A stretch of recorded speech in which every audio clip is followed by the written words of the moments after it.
Alguien le preguntó al gran predicador Charles Spurgeon si estaría dispuesto a morir por su fe.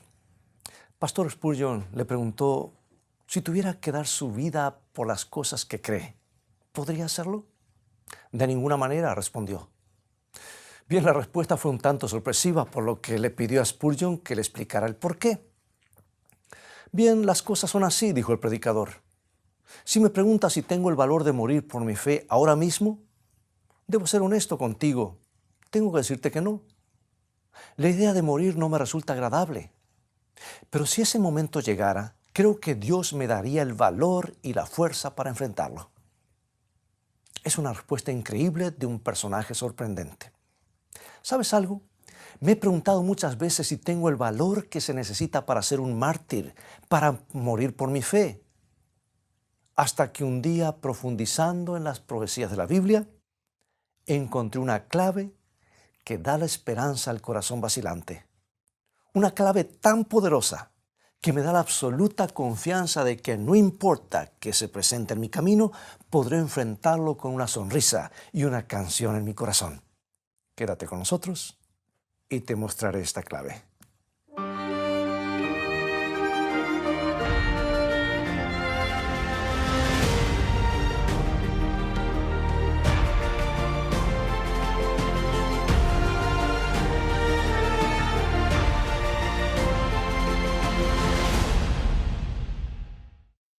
¿Has trabajado duramente para obtener algo?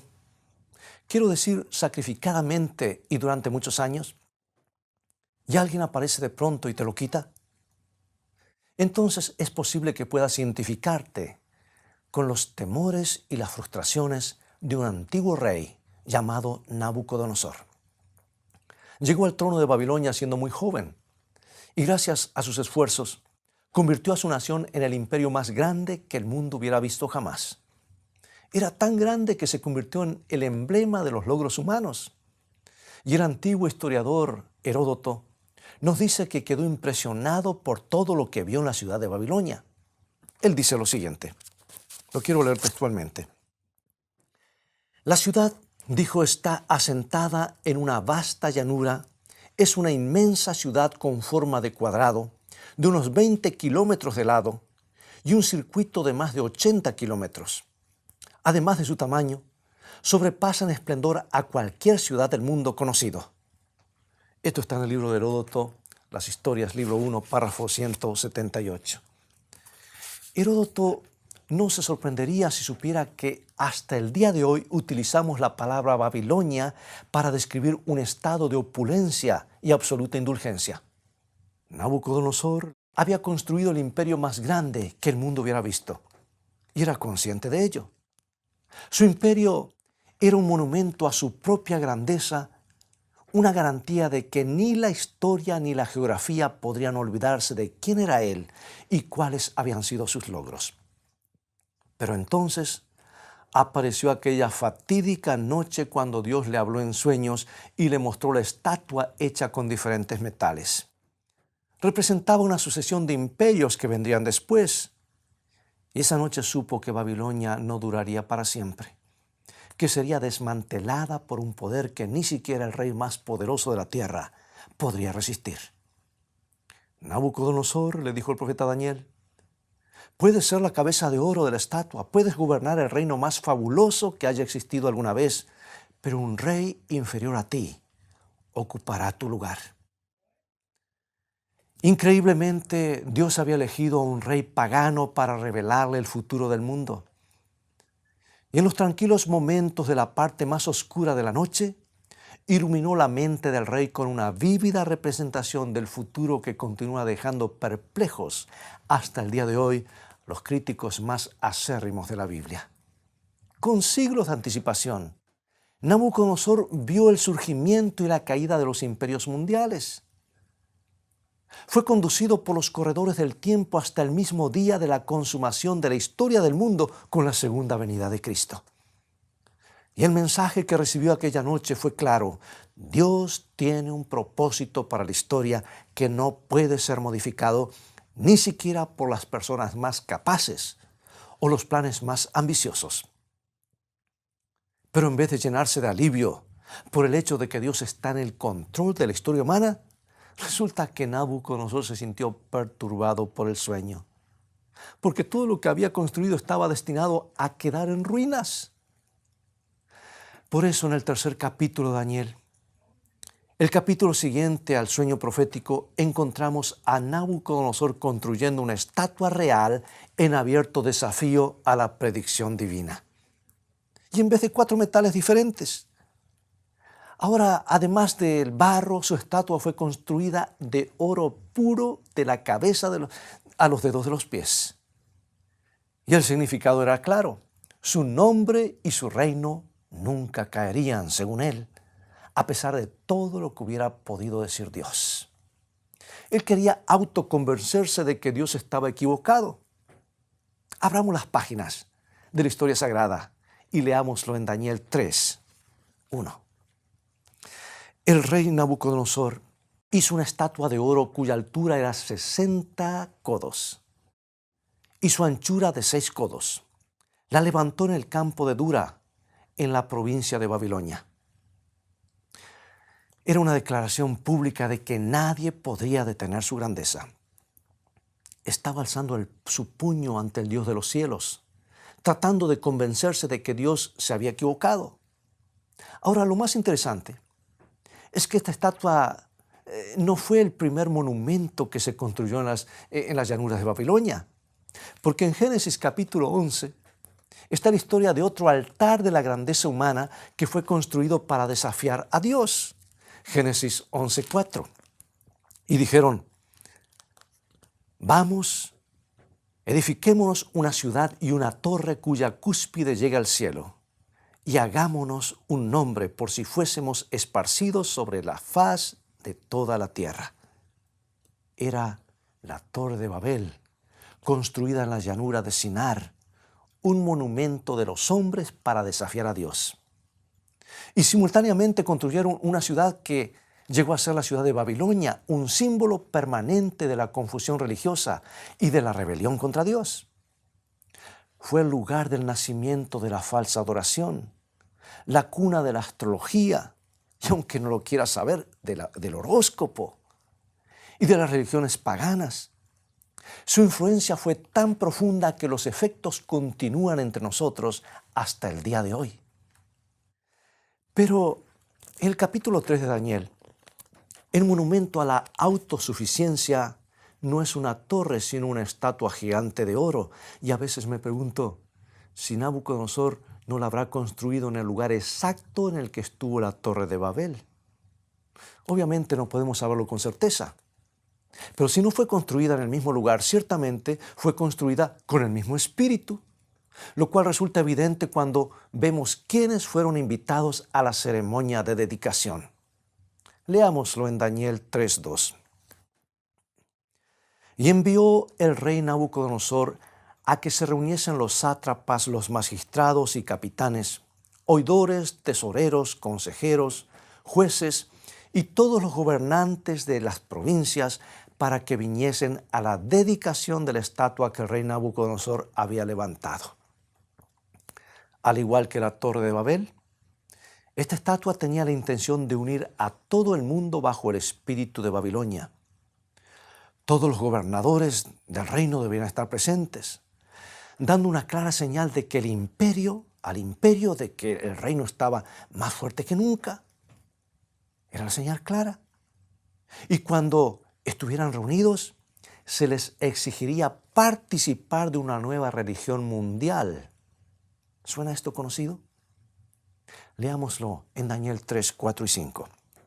Y el pregonero anunciaba en alta voz: mándese a vosotros, oh pueblos, naciones y lenguas, que al oír el son de la bocina, de la flauta, del tamboril, del arpa, del salterio, de la zampoña y de todo instrumento de música, os postréis y adoréis la estatua de oro que el rey Nabucodonosor ha levantado. ¿Te fijaste las dos últimas palabras, las que dicen que el rey ha levantado la imagen? En el idioma original, la palabra que se traduce levantado es hakim, Y es exactamente la misma palabra que Dios emplea en Daniel capítulo 2 para describir el reino que Él levantará en la segunda venida de Cristo.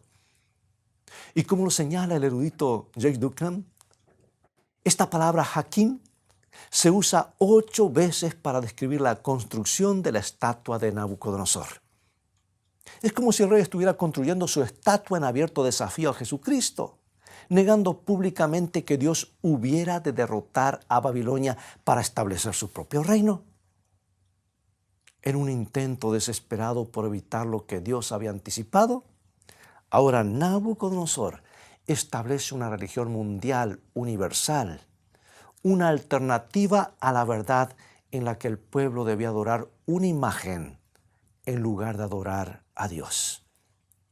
Es una religión que se basa en la fuerza en vez del amor. Un sistema que obliga a la gente a arrodillarse ante una falsificación en vez de llevarlos amablemente a la verdad. Pero veremos que Nabucodonosor no fue completamente original.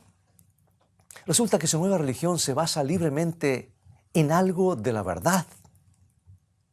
Para construir su mentira se basa en la idea de Dios. Toma la estatua profética de Daniel 2 y la modifica de manera que adquiere un significado totalmente distinto. Y esa, amigo y amiga, es una característica sobresaliente de todas las religiones falsas en la actualidad. Se basan en algo de la verdad. Por eso puedes encontrar semejanzas con la verdad en casi todas las religiones. Como ves, el diablo sabe que no podría lograr que un grupo de cristianos consagrados desobedecieran abiertamente la palabra de Dios.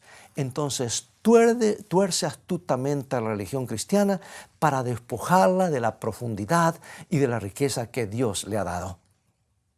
Y el engaño más peligroso no es una mentira plena, sino la mezcla de la verdad con la mentira, que hace más digerible la falsedad. Y quiero hacer una pausa y decirte esto. El diablo tiene ciertas ventajas sobre Cristo, sobre Jesús, de este lado de la eternidad, porque él usa la mentira y la verdad y las mezcla. Sin embargo, Jesús usa solamente la verdad, 100%. Y en la Biblia hay una gran cantidad de ejemplos obvios. Tomemos, por ejemplo, la historia de Caín y Abel. En Génesis capítulo 4, ambos hermanos ofrecieron un sacrificio a Dios, pero Dios aceptó uno y rechazó el otro. Cuando era niño esta historia me molestaba, pero luego encontré en Hebreos 11 la clave que explica todo el episodio. En Hebreos 11:4 nos dice que Abel ofreció su sacrificio por fe. Y obviamente eso implica que Caín no ofreció su sacrificio por fe. Pero ambos ofrecieron sus sacrificios. Y esto es lo que sucedió en realidad. En la Biblia los corderos sacrificiales eran un símbolo poderoso que señalaba al Redentor que vendría a morir por los pecados del mundo. Los pecadores arrepentidos colocaban sus manos sobre el cordero, confesaban sus pecados y luego le quitaban la vida. Era un recordatorio de lo que Jesús vendría a hacer por ellos algún día en la cruz del Calvario. O sea que por la fe el pecador demostraba su creencia en la venida del Cordero de Dios como su sustituto. Y ese es el motivo por el que Abel ofreció un cordero y no otra cosa. Pero su hermano Caín sacrificó frutos, vegetales que, aunque también constituían una ofrenda, no eran los símbolos que Dios había ordenado. Y amigos, eso es la diferencia, lo que Dios pide.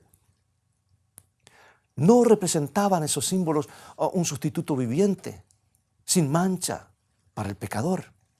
Y ese fue el motivo por el que Dios rechazó la ofrenda de Caín. Me pregunto, ¿será que Dios está aceptando toda ofrenda de lo que hoy la gente le ofrece diciendo, te amo, Señor? Yo tengo la convicción de que Caín seleccionó los mejores vegetales. Estoy seguro que ofrendó una buena cantidad, pero la cuestión es que Dios no le había pedido vegetales ni frutas, sino un cordero. Y Caín había decidido hacer las cosas a su manera. Tomó el mandato divino y lo torció un poco, quitándole el significado que Dios le había dado. ¿Y el resultado qué fue?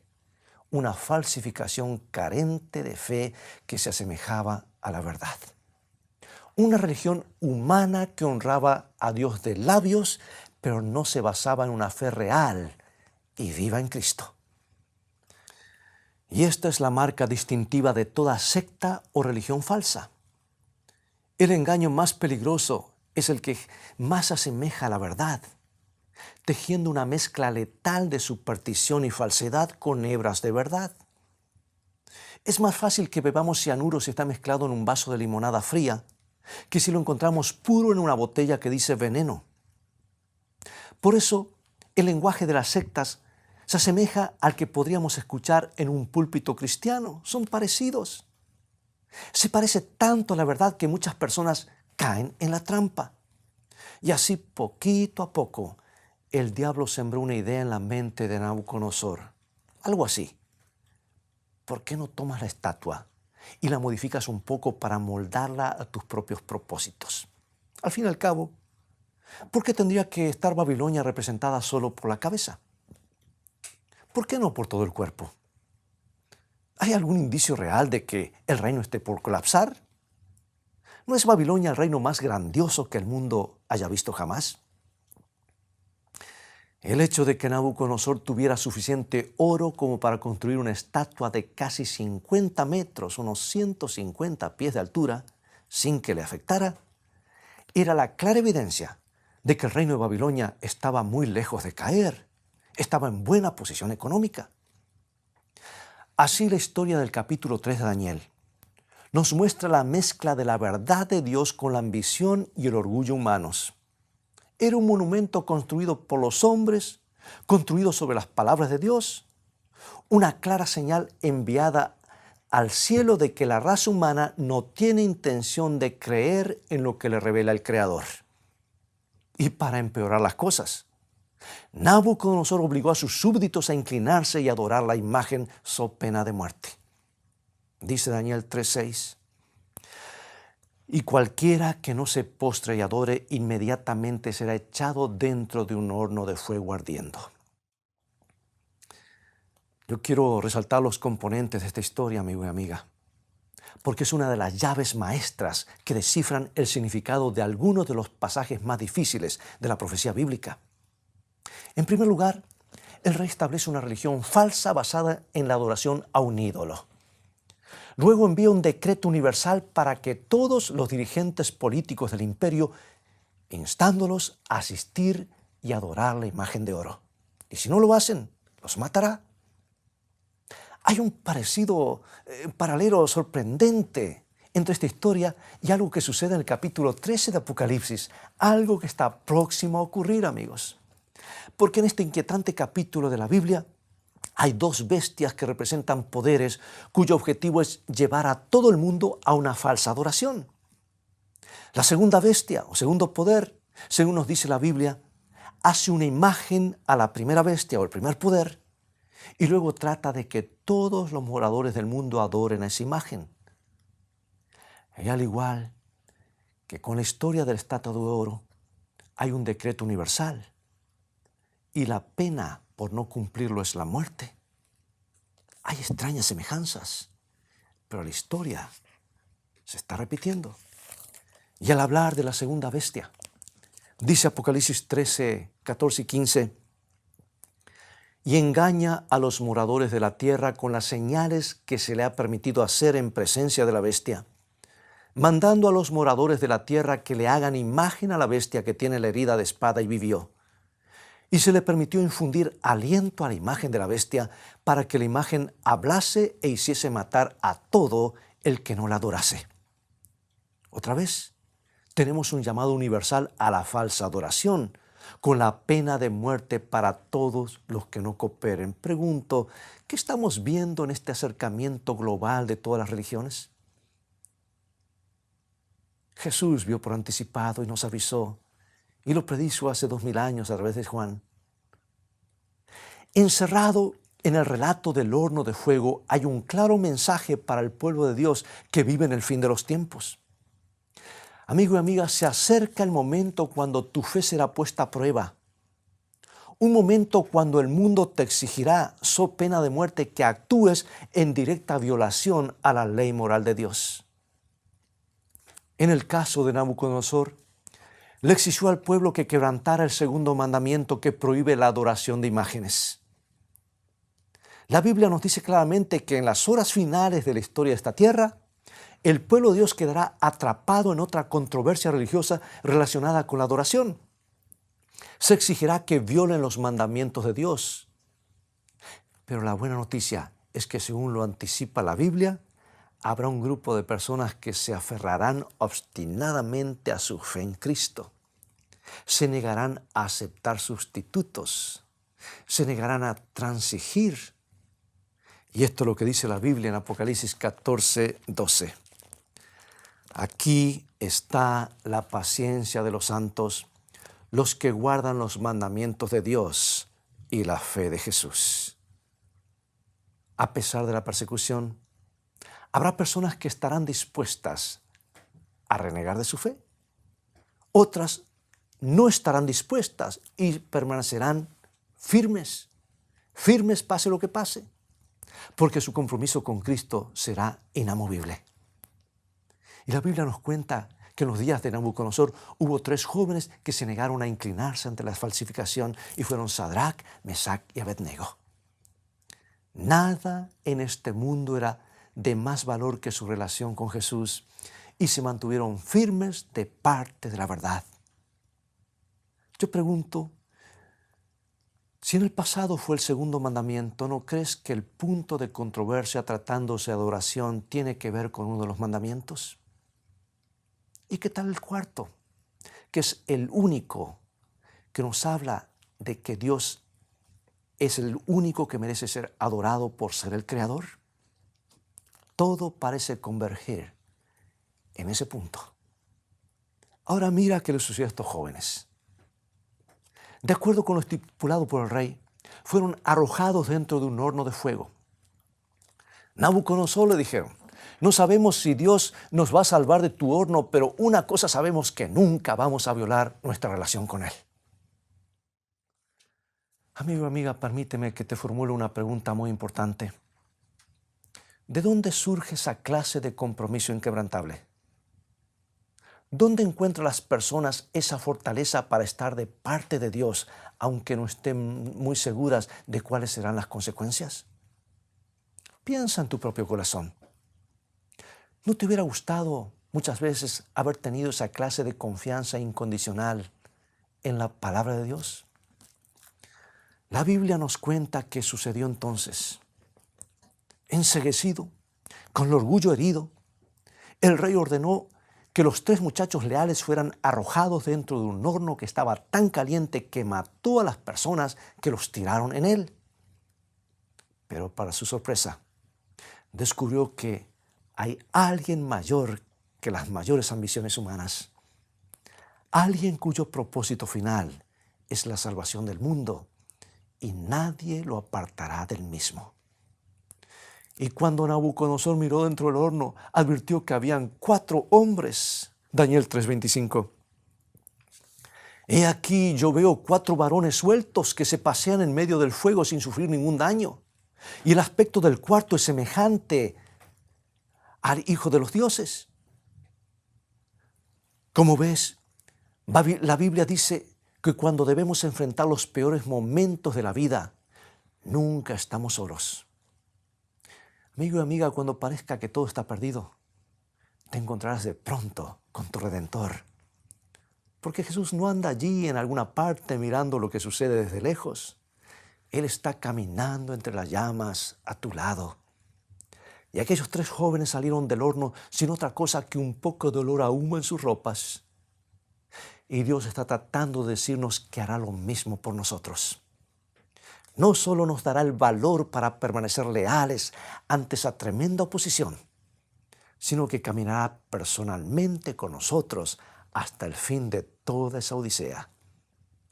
Hasta el último minuto, cuando salgamos de los pesares de este mundo para entrar en el paraíso eterno preparado para los que aman a Dios incondicionalmente. Sí, el 3er capítulo de Daniel no es otra cosa que la historia de un Redentor que está en busca de los que siempre se mantienen de parte de la verdad. Y me gustaría sugerir que tú eres la persona que Él está buscando. Puedes que creas que no tienes el valor para caminar dentro del fuego, pero la promesa de Dios en Daniel 3 es que Él puede hacerlo. Y algunas veces puede que dudes si cuando lleguen los momentos más duros de la vida encontrarás allí a Jesús esperando por ti. Pero la promesa de Dios es que en el momento en que pises dentro del horno, Él estará allí. Y la pregunta que Dios te hace hoy es, cuando todo el mundo se inclina ante el engaño, cediendo a la presión cultural y a la insoportable tentación, ¿estarás tú de parte de la verdad? Cuando todo el mundo esté en pie en la llanura, libres de daños corporales y en desobediencia a Dios, ¿elegirás tú la seguridad de la eternidad con Jesús? Acompáñame a orar. Padre, enséñanos a no estar conformes con los engaños de los hombres. Crea en nuestros corazones el anhelo de estar donde está Jesús. Aun cuando sentimos que la vida cristiana no siempre es un camino fácil, creemos que nuestro Redentor nos librará finalmente y que un día lo veremos cara a cara. Danos el valor para resistir, danos la fe para creer que Jesús nos salva, porque te lo pedimos en su santo nombre. Amén.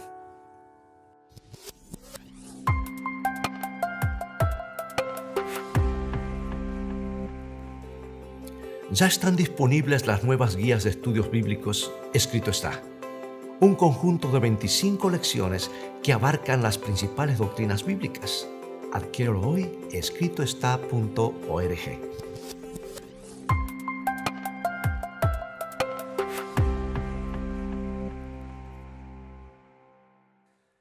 Amigos, ha llegado el momento de despedirnos y apenas hemos tenido tiempo para dar un ligero vistazo al tercer capítulo de Daniel. Pero hay mucho más para aprender en este antiguo libro profético que nos da las bases para una mejor comprensión de la profecía bíblica. Si quieres tener más material para meditar, para estudiar, para profundizar, visítanos en nuestra página web escritoestá.tv, donde encontrarás una gran cantidad de recursos para el estudio de la Biblia, todos en un formato muy fácil de usar. Entre ellos, hay 2 seminarios que te recomiendo, uno sobre el libro de Daniel y otro sobre el libro de Apocalipsis. Y también puedes mirar las transmisiones de otros programas de Escrito Está, en forma totalmente gratuita, y tendrás la oportunidad de comprender la Biblia como nunca antes.